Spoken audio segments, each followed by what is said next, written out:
Géocache numéro 1, le fils d'Anakin. Luke est posé sur un banc et pense à ce qu'il a accompli dans sa vie. Perdu dans ses pensées, il voit tout à coup un oiseau passer devant ses yeux et venir se poser délicatement sur la branche d'un arbre situé à sa droite. Et hop, la première petite boîte.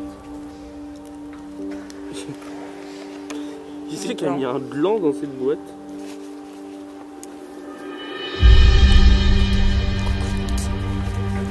C'est Logué. La faim le pousse à rentrer chez lui pour reprendre des forces. Géocache numéro 2, le droïde humanoïde.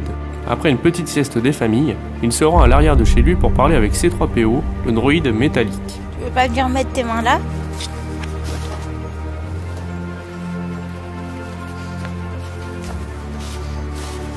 Maman.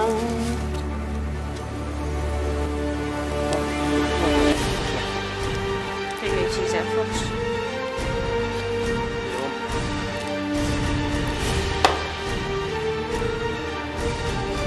R2-D2 est parti mais ils ne savent pas où.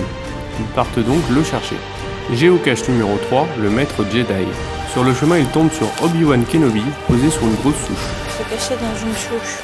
Le maître Jedi leur demande de l'aide pour rétablir l'équilibre de la force. Pour cela, il leur faudra affronter le terrible Dark Vador. Obi-Wan lance un sabre laser à Luke, qu'il manque de rattraper. Luke se baisse donc pour le ramasser.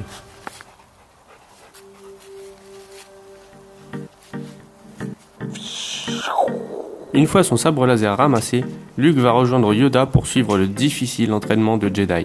Géocache numéro 4, l'entraînement de Yoda. Quelques jours plus tard, lors d'un entraînement, Luke parvient à soulever un arbre qu'il déracine car il ne maîtrise pas encore bien sa force. Non, c'est moi, je lui ai dit Luke qui va chercher.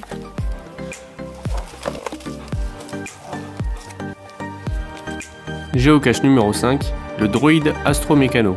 Son entraînement fini, Luke et C3PO reprennent leur chemin. Ils tombent sur R2-D2 qui leur délivre le message suivant. La princesse Leila elle-même va les rejoindre pour combattre le côté obscur. Je t'ai dit que ça allait être ces choucroutes.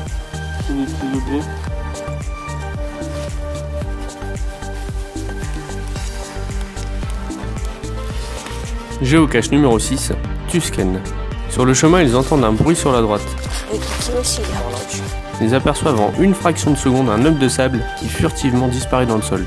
Ils cherchent donc une trappe qui mènerait à un passage souterrain. T'as vu, il y a plein d'objets? Oui.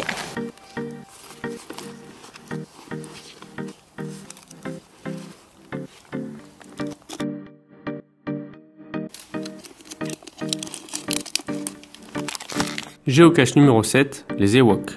Luke et ses amis sympathisent sur leur chemin avec les Ewoks. Ces derniers les invitent dans leur village perché dans les arbres. Une fois là-haut, ils découvrent les Ewoks réunis autour d'une croix. Voilà mon petit, c'est par là.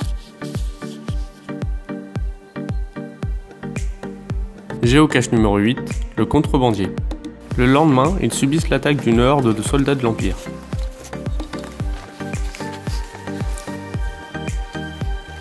Si c'est pas un boulon, c'est peut-être pas... Heureusement, le grand Han Solo est là pour les aider. Ils n'ont d'autre choix que de fuir à bord du Faucon Millenium. Attention, l'astéroïde!